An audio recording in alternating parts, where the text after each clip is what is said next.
Lesson 62 is titled Work, Distance, and Rates, and what we're going to be doing here is we're going to be looking at some physics-based examples, and we're going to try to find work done or distance traveled or deal with different rates. It doesn't necessarily have to be a velocity, it could just be some other rate like words per minute or gallons per hour or something like that, so it's not just velocity but other rates also. We are going to start off with work, and from physics we know that work is force times distance, which the units would be joules equals newtons times meters. And as we look here at this graph, when we look at a force and distance, we're going to have our distance is our independent variable, or our x-axis, and our force is our dependent variable, which would be our y-axis, or our f-axis in this case. And so our force is actually a function, like a y equals or f of x equals, and then the distance is our x. Well, as we look here, we notice that we have this area under the curve, and that is going to actually be equal to our force, how high up we are, times our distance. So we can think of all these little tiny rectangles here and find these different work values, and then we can add them all up. Well, how do we do that? How do we find that area under the curve? Well, that is the definite integral. And so we're going to be using the definite integral to find work accomplished. And so when we do this, we're going to have an integral, and we're going to have our force here, which is our y value. And we're going to see how much work is done over a certain distance, or our change in x value. And then we put our two values here to see how long the distance is. This has to do with the distance. We're going to then apply this to some other things, not just force times distance to find work, but we also know that we learned a while back that distance is equal to rate times time, or velocity times time when talking about physics. So we'll be expanding this concept as we go through here. So our first example says a steady force of 50 newtons is applied to an object to move it 100 meters in the direction of the force. What is the work done?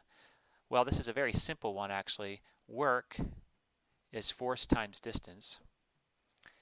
And in this case, we do not have a variable force. We have a constant or steady force. So all we have to do is force times the distance, so 50 newtons times 100 meters gives us our work done, which this would be 50 times 100, which is 5,000, and it would be newtons times meters, which is joules. So that's a simple one because it's a steady force.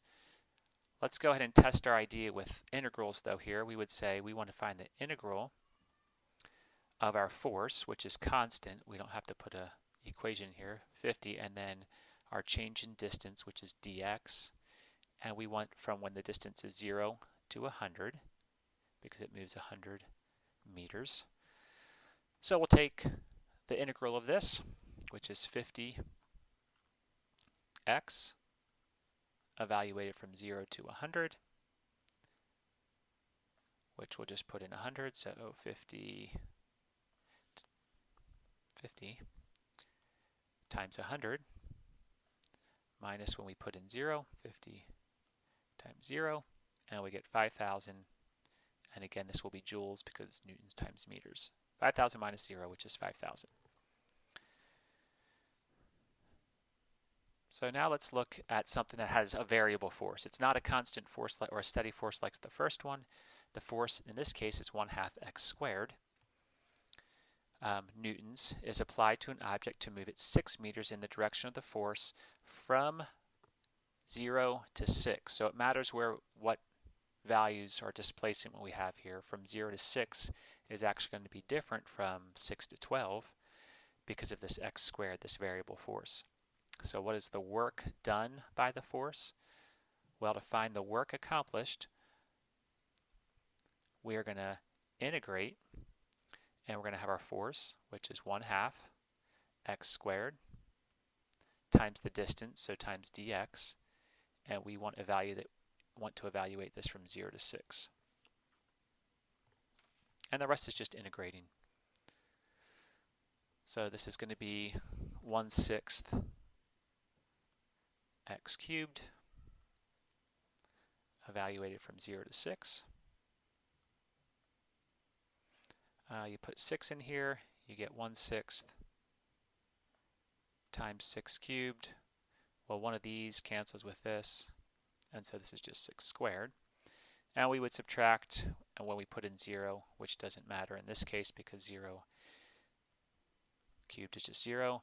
So we actually have 6 squared, which is 36, minus 0, so 36 joules.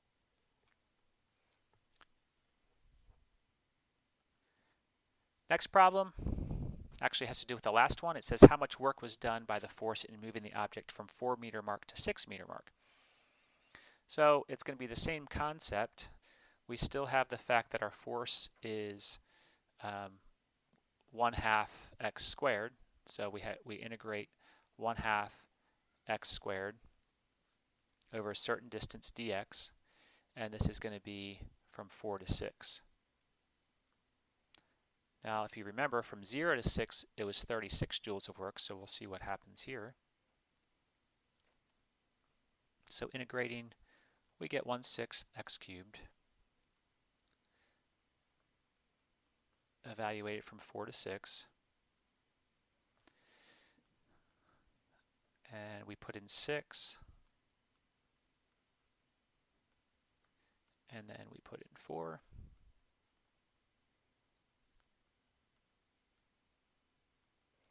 Again, one of these cancels with this, so this is 2. So 6 squared, so this is 36. 4 cubed is 64, so minus 64/6. But 2 goes into both of those, so 2 goes into this 3 times, 2 goes into this 32 times. So we can think we have 36 minus 10 2/3, which is going to be 25 1/3 joules. Now this was only for 2 meters, but we did a lot of work compared to the total of 36, and the reason is because of that variable force of x squared, which basically says the further it's moved, the more force you need to move it.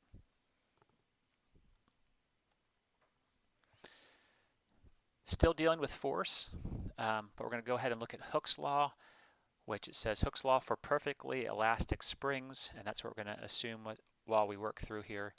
It says that the force on a spring is proportional to the displacement of the spring from the position of rest, or the force is equal to K, which just depends on what spring you're using. If it's a small spring, K will be small. If it's a really heavy-duty spring, it's going to be harder to pull, so it'll be a larger number, times x.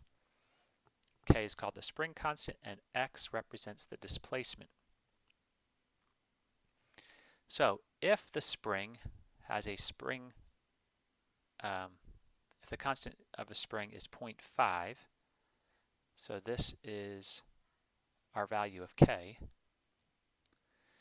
newtons per meter, how much work is done in stretching the spring from 3 meters to 4 meters? Well, we're looking for work done. We know that's going to be the integral of the force. Well, we know the force is K times x.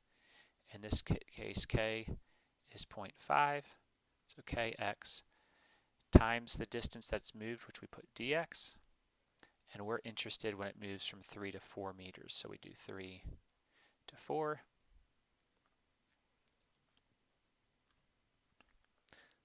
If you want to, you can think of 0.5 as 1/2. When we integrate, it might be helpful. So when we integrate, we get an x squared, but we have to bring a 1/2 out front, so half times half is 1/4. And we're going to evaluate this from 3 to 4. So putting in 4, we get 1/4 times 4 squared minus 1/4 times 3 squared. I'm thinking through this. This is going to be 16/4 minus 9/4. I know I could reduce the 16/4, but it's going to help here just to leave it so we have a common denominator. 16 minus 9 is 7/4. And again, we're finding work, so this is 7/4 joules or 1 3/4 joules.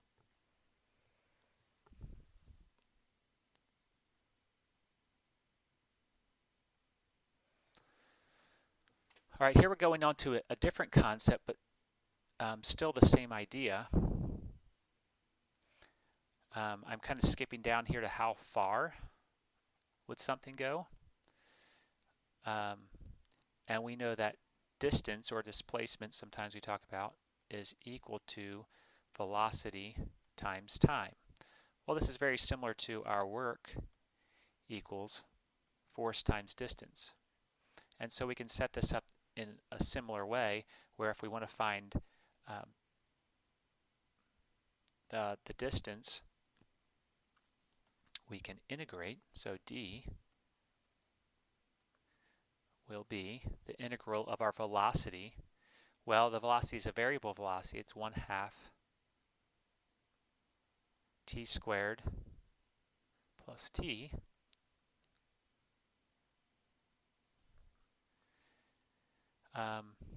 times the time, so dt, and we'll evaluate this from between the 5th and 7th second.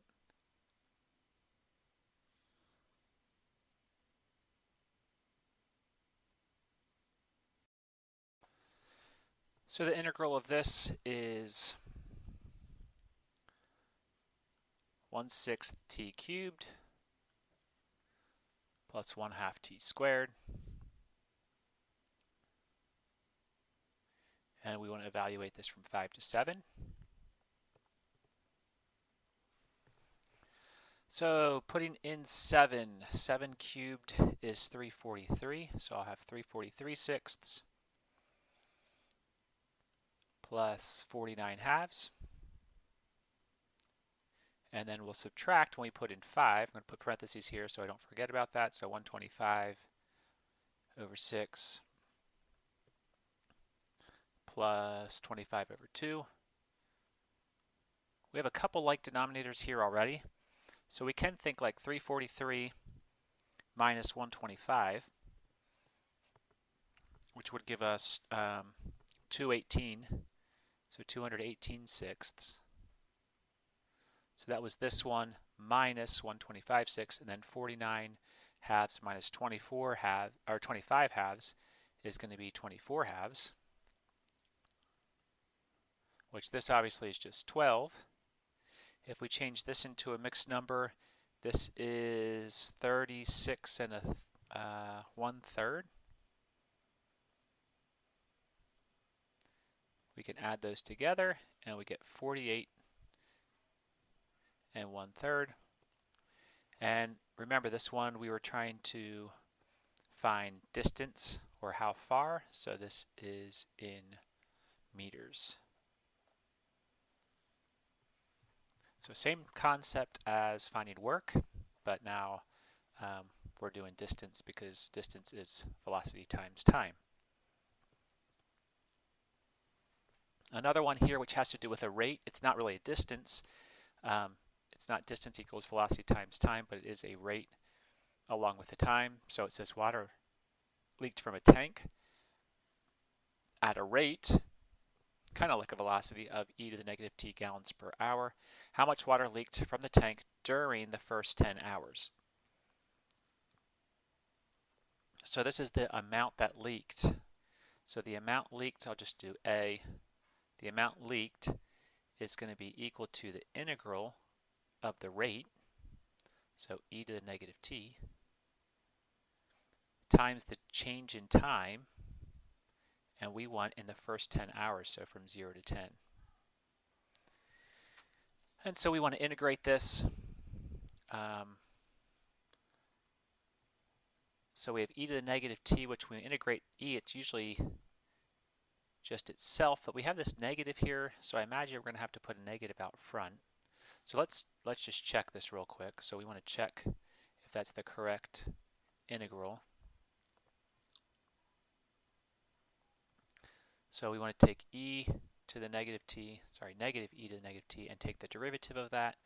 Well, the derivative will be negative e to the negative t times, so using the chain rule, the derivative of negative t, which is -1, which does bring us back to what we wanted. So that is correct, and we want to evaluate this from 0 to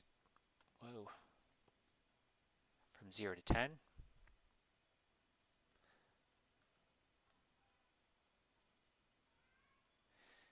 And when we evaluate this from 0 to 10, we put in 10, so our negative e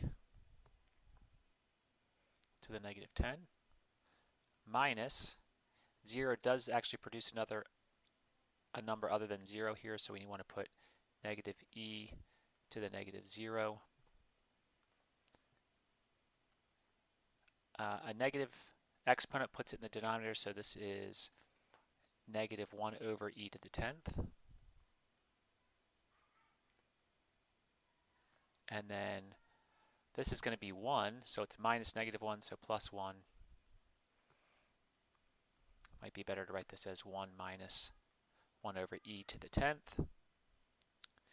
And if you evaluate that, that will give you, put that in a calculator or something, put really close to 1 because it's a very small number, so 0.9999546. And what's our units on this? If we look back, how much water was leaked, and we were talking about gallons, so this is gallons. And that's it. That's using integrals to help us find or work with work and distance and rates and velocity.